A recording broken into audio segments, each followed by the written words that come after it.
How's it going, everyone? Welcome to Shifting Lanes. My name is Hanson, and for this video you find me sitting in the 2023 Nissan Altima SR VC Turbo. That means that this is the top of the line Altima. It's the most expensive one you could buy, and in this video I want to give you my thoughts on the exterior, interior, the technology, power, and the driving experience. So if you want to jump into any of those sections, please feel free to check out the chapters along this video. And at the very end of the video, I want to give you my overall thoughts on the car itself. But first of all, I want to thank Nissan for loaning me with this press vehicle for the week. This one comes in the gray sky pearl paint with the charcoal sport interior. And with a few options and delivery, this Altima comes out to a little over $37,000. And with that said, let's get started with this review.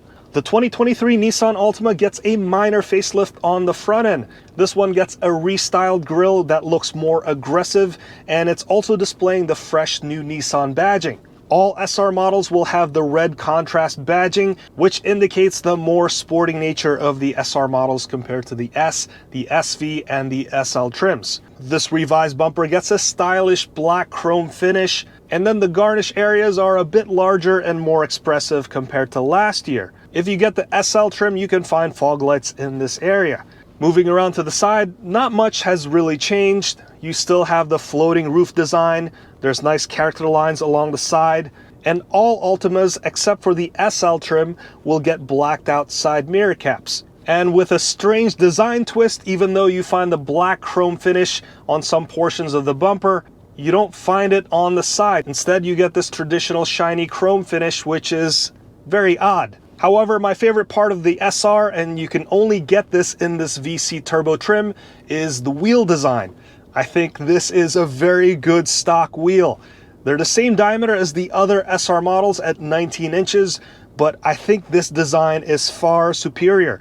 They remind me of some G80 BMW stock M3 and M4 wheels, very racing inspired, and out of all of the design cues of this Altima, the wheels are, in my opinion, the best part. And at the back, the Altima is pretty much the same. There's dual exhaust tips, which is very proper for this type of sporty inspired trim. The rear diffuser is blacked out just like all the other trims except for the SL. There's a bigger trunk lid lip spoiler, which is exclusive to this VC Turbo trim. And just like the front end, you get the red contrast SR badge and the new Nissan logo. So in the end, I'll give this Altima's exterior a rating of 7 out of 10. I think the very slight facelift gives the Altima a fresh look, but it doesn't go too far to make it look more interesting. And then there's the mismatch of the black and traditional chrome, which is pretty confusing, but I think the wheels look really good and racy, and I think some people might think that you got them from the new Nissan Z or the GTR. Now let's move on to the exterior, and it looks pretty much the same except for this awesome looking 12.3-inch infotainment screen. More on that later in the tech section. This dash is a nice minimalist design with some controls placed in a nicely compact manner. This VC Turbo comes with this faux carbon fiber panel that looks a bit cheesy and sounds a bit hollow. I love that there's still physical buttons for all of the controls in the car. Nissan's ways of changing very slowly is paying dividends here, because the touch-sensitive buttons that can be found in some new cars can be very off-putting. I like that there's a physical volume dial, although it's placed in the center, so it's a bit out of reach for the driver, especially when you're short like myself. Love the fact that there's a dedicated camera button on here, and right below, the HVAC controls are nicely clustered with big dials and buttons. This VC Turbo trim comes with heated seats and a heated steering wheel. The steering wheel itself has a flat bottom and 3-spoke design. There's more physical buttons for the controls, and there's some low-profile paddle shifters to control the CVT. Not a bad looking steering wheel, especially with the sharp red contrast stitching that matches the rest of the design of the interior. Now looking through, there's physical instrument cluster gauges and an 8-inch center display where you could toggle through various metrics and also change the parameters of your driving assistance features. As for the center console, there's a USB Type-C and Type-A ports. There's also a wireless charger built in, and on the transmission tunnel you can find the gear lever, cup holders on the right hand side so it won't interfere with your shifting, and then you find a decently sized armrest. As for the rest of the interior, the seats are decently comfortable. There's 8-way power adjustment for both the driver and the passenger seat. And for the second row, there's a decent amount of rear legroom at 35.2 inches.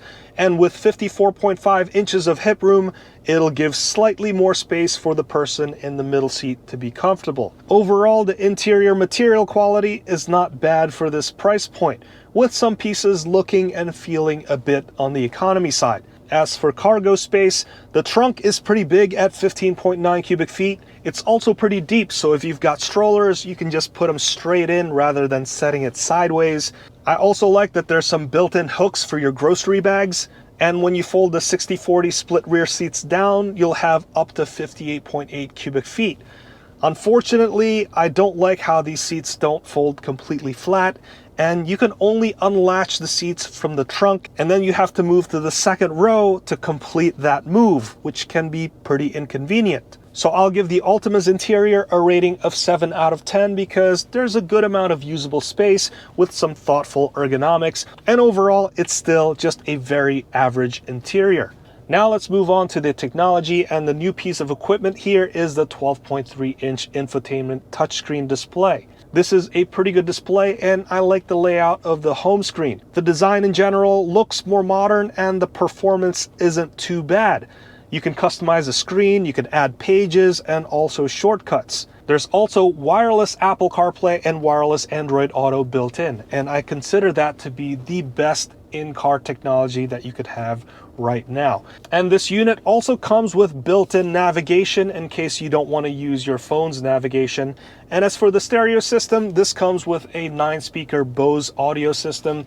The experience is just on par with other cars of this price point. It's not too bad. And when it comes to safety technology, this has Nissan's ProPilot system, which you can engage with this blue button. It's a pretty good set of driving assistance features that involves a forward-facing camera, radar, and various sensors around the car. So that'll give you adaptive cruise control and lane centering capabilities. In addition, there's also a blind spot monitoring system, which will light up this LED over here. There's also a rear cross traffic alert, as well as other critical safety sensors. I also like the 360-degree surround view camera system, which again, you can pull up with the simple press of a button. This makes the car feel more luxurious and complete. So I'll give the Altima a tech rating of 9 out of 10 because this car feels pretty complete. And myself being a tech lover, if I had this as a daily driver, I wouldn't feel like I'm missing out on anything. And with the added driver assistance tools, especially with this ProPilot system, it'll make that long distance drive just a little bit easier. Now let's talk about the power.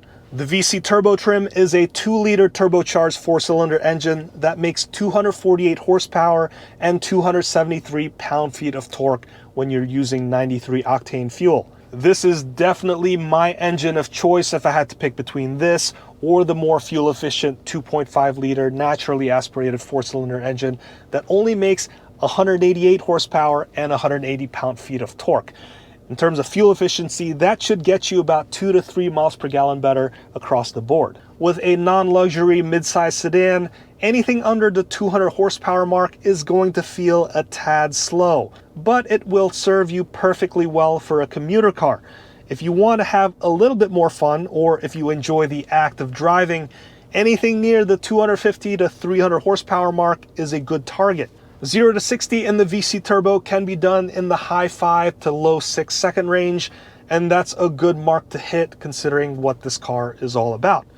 As for fuel efficiency, this is rated at 25 city, 34 highway, and 29 miles per gallon combined. Therefore, I'm giving this Altima a power rating of 7 out of 10 because while it won't take your breath away, this turbo model can still feel like a potent car. Finally, let's talk about what it's like to drive, and I'll start with the ride quality. The ride on this trim is a bit on the firmer side. The 19-inch wheels, though it looks awesome, don't give much compliance from the very low-profile tires. There will be mid-size sedans with better ride quality. Handling-wise, this Altima isn't bad and it feels easy to drive. The stiffer ride quality often translates to better handling response, and that's true here. The Altima is an okay car to drive along back roads, though I think the steering can feel a bit better here with more feedback. As for the transmission, this CVT, or the continuously variable transmission, is going to behave pretty well for your day-to-day driving situations. I'm going to guess that 99.9% of the time this thing is going to perform real well and going to return really good gas mileage. For the other 0.1% of the time, and I'm guessing here, I don't know how aggressively you drive, the CVT is going to feel a bit sluggish and it's not going to perform as well as other transmissions. That's just the nature of CVTs. They won't feel as direct or perform as quickly as other automatic transmissions. And if you like to autocross or track your car, I think you'd be borderline insane to be driving with a CVT. There is a sport mode in this car that will make the driving experience just a tad better, and you can access it by pressing this button on here. That's basically just going to force the car to operate in a lower gear preset so that you can run higher in the rev range and get access to more torque. So because of all of that, I'm giving this Altima's driving experience a rating of 7 out of 10 because the ride, the handling, steering qualities, and the transmission don't really provide me with a memorable drive. But my wallet will definitely thank me because this returns some pretty good gas mileage, even with this VC turbo trim. So with all the things considered, I'm giving this Altima SR VC turbo trim an overall rating of 7.4 out of 10. I think this is going to make for a fantastic commuter car, and the slight facelift of this SR trim and the wheels make it look really good. And there's also a bunch of tech and safety features that make this car feel complete. I want to hear your thoughts, so please let me know in the comments down below. If you've learned something from this video, please consider hitting that like, subscribe, and that notification bell so that you can be notified anytime I make a new video. Let's wrap it up right there. I want to thank you so much for watching all the way till the end. My name's Hanson. This has been the 2023 Nissan Altima SR VC Turbo, and I'll see you in the next one.